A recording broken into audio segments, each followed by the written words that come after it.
ரிஷபராசி அன்பர்களுக்கு மார்ச் மாதம் மிகப்பெரிய அளவு மகிழ்ச்சியை தரக்கூடிய ஒரு மாதமாக இருக்க போகுது.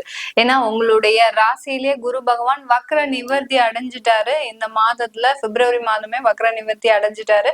அதனால ஒரு ஃப்ரெஷ்ஷா உங்களுக்கு இந்த குரு பகவான் உங்களுக்கு உண்டான தேவைகளை, ஏன்னா ரிஷபராசி அன்பர்களுக்கு மே மாதத்துல இருந்து சில அவமானங்கள், அசிங்கங்கள், தேவையில்லாத விரய செலவுகள் இது எல்லாமே இருந்துட்டு இருக்குது. அதனால இந்த மார்ச் மாதத்துல மார்ச் ஏப்ரல் தான் இந்த இடத்துல இருக்க போறார். அதனால இந்த டயத்துல பாத்தீங்கன்னா உங்களுக்கு உங்களுடைய ராசி அதிபதியும் சுக்கிரனாகப்பட்டவர் 11ஆம் இடத்துல இருக்கிறார். இந்த 11ஆம் இடத்துல இருக்கும்போது பரிவர்த்தனை ஆகிறதுனால இந்த குருவினால ஏற்படக்கூடிய சில பிரச்சனைகள் இந்த மார்ச் மாதத்துல உங்களுக்கு தீரக்கூடிய ஒரு நேரமாக இருக்க போகுது. 11ஆம் இடத்துல உங்களுக்கு 3 கிரகங்கள் இந்த மாதத்துல இருக்குது. சுக்கிரன், புதன், ராகு, இந்த 3 கிரகங்களும். அடுத்து பாத்தீங்கன்னா உங்க ராசியிலேயே குரு பரிவர்த்தனையாகி இருக்கிறதுனால சுக்கிரன் முழுமையாக உங்களுடைய ராசிக்கு ஒரு ஆதாயமாக செயல்படக்கூடிய ஒரு தருணம். வரக்கூடிய வருமானங்கள் எல்லாமே வரவேண்டிய ஒரு நேரமாக இருக்க போது. எங்கெங்கெல்லாம் உங்களுக்கு இழப்புகள் இல்ல வருமானங்கள் வராம இருக்குதோ, சில பேர்லாம் தொழில் செஞ்சுட்டு இருப்பீங்க ரிஷபராசி என்பர்கள், ஒரு கிரெடிட்டா கொடுத்துருப்பீங்க அந்த தொழில்ல வாடிக்கையாளர்களுக்கு இல்ல கஸ்டமர்ஸ்க்கு சப்ளை பண்றதே பாத்தீங்கன்னா ஒரு 60 நாள் 70 நாள் அந்த மாதிரியான ஒரு கணக்குல கொடுத்துருப்பீங்க. அந்த 60 நாள் கழிச்சு வந்தா கூட அந்த பிரச்சனைகள் இருக்காது உங்களுக்கு.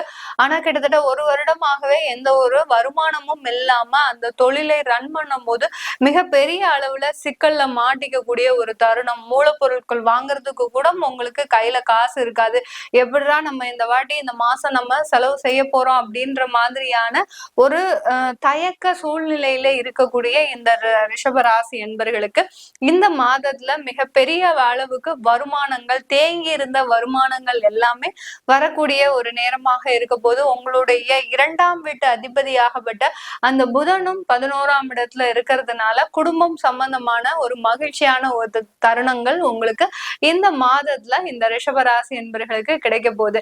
இந்த காலகட்டத்துல தனம், குடும்பம், வாக்கு ஸ்தானாதிபதியாகப்பட்ட அந்த புதன் 11ஆம் இடத்துல இருக்கிறதுனால உங்களுடைய வருமானம் சேமிப்பாக மாறக்கூடிய ஒரு நேரம். உங்களுடைய வருமானம் ஒரு சொத்தாக மாறக்கூடிய ஒரு நேரம். உங்களுடைய வருமானம் ஒரு மூலதனமாக மாறக்கூடிய ஒரு நேரமாக தான் இருக்க போகுது. இது எல்லாமே இந்த ரிஷபராசி என்பவர்களுக்கு இந்த மார்ச் மாதத்துல ஒரு அளப்பரிய ஒரு நன்மைகளை கொடுக்கக்கூடிய ஒரு மாதமாக இருக்க போகுது. அடுத்து உங்களுடைய 2ஆம் இடத்துல அந்த செவ்வாய் இருக்கார். விரயஸ்தானாதிபதி 2ஆம் இடத்துல இருக்கிறதுனால இந்த 7ஆம் வீட்டு அதிபதியும் அந்த 2ஆம் இடத்துல இருக்கிறதுனால திருமணம் ஆகாதவர்களுக்கு இந்த காலகட்டத்துல தொலைதூரமாக இருக்கக்கூடிய அந்த கலத்தரம் வருவதற்குண்டான ஒரு நேரமாக இருக்கும். திருமண முயற்சிகள்ல ஈடுபட்டு இருக்கிறீங்க அப்படின்றவங்களுக்கு நல்ல ஒரு குடும்பம் அமைவதற்குண்டான ஒரு நேரமாக இருக்கும். 2ஆம் இடத்துல அந்த செவ்வாய் கலத்திர ஸ்தானாதிபதியே அந்த 2ஆம் இடத்துல இருக்கும் போது நீண்ட நாட்களாக தடையில் இருந்த திருமணங்கள் திடீர்னு இந்த மார்ச் மாதத்துல ஒரு வாரம் போய் நீங்க பொண்ணு பார்ப்பீங்க, மாப்பிள்ளை பார்ப்பீங்க, அடுத்த வாரமே பிக்ஸ் ஆகும். இப்படி எல்லாம் அதிரடியாக மாற்றங்கள் ஏற்படக்கூடிய ஒரு மாதமாக தான் இந்த மார்ச் மாதம் இந்த ரிஷபராசி என்பர்களுக்கு இருக்க போகுது. அடுத்து இந்த ரிஷபராசி என்பர்களுக்கு இந்த காலகட்டத்துல 5ஆம் இடத்துல கேது. இது ஒரு முக்கியமான ஒரு மாற்றம் இந்த ரிஷபராசி என்பர்களுக்கு. கேது பகவான் 5ஆம் இடத்துல இருக்கும்போது வேலை சம்பந்தமான ஒரு பிரச்சனைகள் இந்த காலகட்டத்துல தீரக்கூடிய ஒரு நேரம். ரொம்ப மாசமா கிட்டத்தட்ட ஒரு 8 மாசத்துக்கு மேல 9 மாசத்துக்கு மேல இந்த இடத்துல நான் இருக்கணுமா வேண்டாமா அப்படின்னு குழப்ப நிலையில இருந்த இந்த ரிஷபராசி என்பர்கள் ஒரு முடிவு எடுக்கக்கூடிய ஒரு தருணம். திடீர்னு வேலையை விடக்கூடிய ஒரு தருணமும் ஏற்படும். அதனால இன்னொரு வேலையும் கிடைக்கக்கூடிய ஒரு லாபமும் இந்த ரிஷபராசி என்பர்களுக்கு இருக்கு. அடுத்து உங்களுடைய அந்த 5ஆம் வீட்டு அதிபதியாகப்பட்ட அந்த புதனும் 6ஆம் வீட்டு அதிபதியாகப்பட்ட அந்த சுக்கிரனும் 11ஆம் இடத்துல இருக்கிறதுனால கண்டிப்பான ஒரு வேலை மாற்றம்ன்றது இந்த ரிஷபராசி என்பவர்களுக்கு மார்ச் மாதத்துல உறுதி செய்யப்பட்ட ஒரு நேரமாக தான் இருக்கும். கண்டிப்பா நீங்க வேலையை விடணும், வேலையை விட்டு வேற வேலைக்கு சேரக்கூடிய ஒரு நேரமா இருக்கு. இல்ல நான் இந்த வேலையிலேயே கண்டினியூ பண்ணலாமா அப்படின்னு கேட்கறவங்களுக்கு தாராளமா கண்டினியூ பண்ணலாம். இந்த மாதத்துல உங்களுக்கு அந்த வேலையில இருக்கக்கூடிய சில தேவையில்லாத நெருடர்கள், அவப்பெயர்கள், அவமானங்கள், நீங்க செய்யாத ஒரு தவறுக்கு உங்க மேல பழி போட்டு அதனால சில தேவையில்லாத ஒரு பனிஷ்மெண்ட்லாம் நீங்க அனுபவிச்சிருப்பீங்க இந்த ரிஷபராசி அன்பர்கள். இது எல்லாமே உங்க மேல இருந்த கரைகள் நீங்கக்கூடிய ஒரு தருணமாக தான் இருக்க போகுது இந்த ரிஷபராசி என்பர்களுக்கு. இந்த காலகட்டத்துல ரிஷபராசி என்பர்களுக்கு 10ஆம் இடத்துல அந்த சூரியனும் சனியும் இந்த மாசத்துல உங்களுக்கு பெயர்ச்சியே ஆகுறாரு. 10ஆம் இடத்துல இருக்கக்கூடிய 2 கிரகங்களும் வெளியில 11ஆம் இடத்திற்கு போறதுனால கண்டிப்பாக அந்த தொழில்ல இருக்கக்கூடிய பாதிப்புகள் விலக போகுது.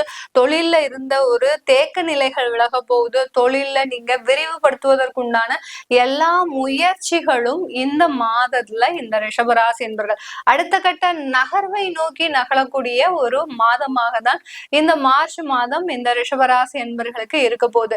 இந்த அடுத்த கட்ட நகர்வு இது நல்ல நகர்வா இருக்குமா, இல்ல நாங்க மேலும் மேலும் பிரச்சனையை சந்திப்போமா அப்படின்னு கேக்குறவங்களுக்கு கண்டிப்பாக உறுதியாக 100% உங்களுக்கு கோடி கோடியாக கொட்டக்கூடிய ஒரு மாதமாக தான் இந்த மார்ச் மாதம் இந்த ரிஷபராசி என்பர்களுக்கு இருக்க போகுது. இந்த மார்ச் மாதத்துல குடும்பத்துல ஒரு மகிழ்ச்சியான தருணங்கள், எல்லாரும் கூடி இருந்து நீங்க சகஜமா சிரிச்சு பேசி பழகிய மாதங்களே விலகி போச்சு. ஏன்னா எல்லாருமா சந்தோஷமா இருந்து ஒரு நிம்மதியா இருந்து காலங்கள்லாம் மாறி போனதாக ஒரு ஃபீலிங்லயே இருப்பீங்க. நம்ம சந்தோஷமா இருந்து சிரிச்சு பேசி பழகி இருந்த நாட்கள்லாம் நம்மளுக்கு போயிடுச்சே அப்படின்ற மாதிரியான ஒரு வருத்தமான ஒரு சூழ்நிலையில இருக்கக்கூடிய இந்த ரிஷபராசி என்பவர்களுக்கு இந்த மாதம் உங்களுடைய சொந்த பந்தங்களோட சேர்க்கை பெற்று உங்களுடைய பெற்றோர்களோட நிறைய ரிஷபராசி என்பவர்கள் பெற்றோர்களை விட்டு தொலைதூரமாக சென்ற தருணங்கள்லாம் நிறைய நடந்திருக்கு கடந்த மே மாதத்துல இருந்து. இது எல்லாமே மீண்டும் உயிர்த்தெடுக்கக்கூடிய ஒரு நேரம், அதாவது அந்த உறவுகளுக்கு உயிர்ப்பிக்கக்கூடிய ஒரு நேரம், அந்த சொந்தங்களுக்கு அந்த பிரிந்த ஒரு உறவுகளுக்கு நீங்க அந்த ஒரு உயிரை கொடுக்கக்கூடிய ஒரு தருணமாக தான் இந்த ரிஷபராசி என்பர்களுக்கு இருக்க போகுது. மிக சந்தோஷமான ஒரு தருணம்னு சொன்னா இந்த மார்ச் மாதம் தான் இந்த ரிஷபராசி என்பர்களுக்கு. இந்த மார்ச் மாதத்துல பாத்தீங்கன்னா ரிஷபராசி என்பர்கள் வெளிநாடு போகுவதற்குண்டான ஒரு வாய்ப்புகள், வெளிநாட்டுல இருந்து நிறைய சம்பாதிப்பதற்கு உண்டான ஒரு வாய்ப்புகளும் வரப்போகுது. தொழில் தொடங்கணும் அப்படின்னு ஆரம்பிச்சீங்க அப்படின்னா வெளிநாட்டுல அதன் மேலும் மேலும் நல்ல வளர்ச்சியை நீங்க இந்த மாதத்துல என்னென்ன முயற்சிகள்லாம் பண்ணணும்னு நினைக்கிறீங்களோ 100% செய்யலாம். யார் யாரெல்லாம் எதெல்லாம் புதுசா ஆரம்பிக்கணும்னு நினைக்கிறீங்களோ, ஏன்னா உங்களுக்கு இருக்கக்கூடிய அந்த பெயர்ச்சிகள் எல்லாமே சாதகமாக இருக்கு இந்த மாதத்துல.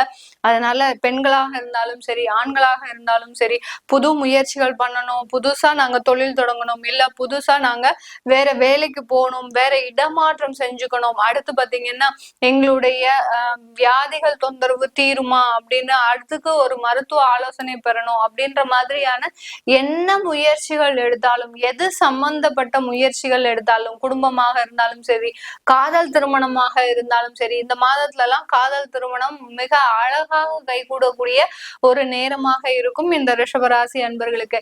அதனால காதல் திருமணமாக இருந்தாலும் சரி, நீங்களே திருமணத்திற்கு முயற்சி எடுத்தாலும் சரி, தொழில் சம்பந்தமாக இருந்தாலும் சரி, அடுத்து பாத்தீங்கன்னா வேலை சம்பந்தமாக இருந்தாலும் சரி, எந்த முயற்சிகள் எடுத்தாலும் அதில் 100% வெற்றி வாய்ப்பை தொடக்கூடியவர்கள் இந்த ரிஷபராசி என்பர்கள் இந்த மார்ச் மாதத்துல. இது எல்லாமே நம்ம கோச்சார நிலவரப்படி பலன்களை சொல்லிட்டு வந்துட்டு இருக்கிறோம். உங்களுடைய தசாபுத்தி பலன்களை தெரிஞ்சுக்கணும் விருப்பப்படுறவங்க கீழே இருக்கிற நம்பருக்கு வாட்ஸ்அப்ல அப்பாயின்மெண்ட் வாங்கிக்கிட்டு நீங்க என்கிட்ட கன்சல்ட் பண்ணிக்கலாம். உங்களிடமிருந்து விடைபெறுவது உங்கள் ஆஸ்ட்ரோ பூர்ணா. நன்றி, வணக்கம்.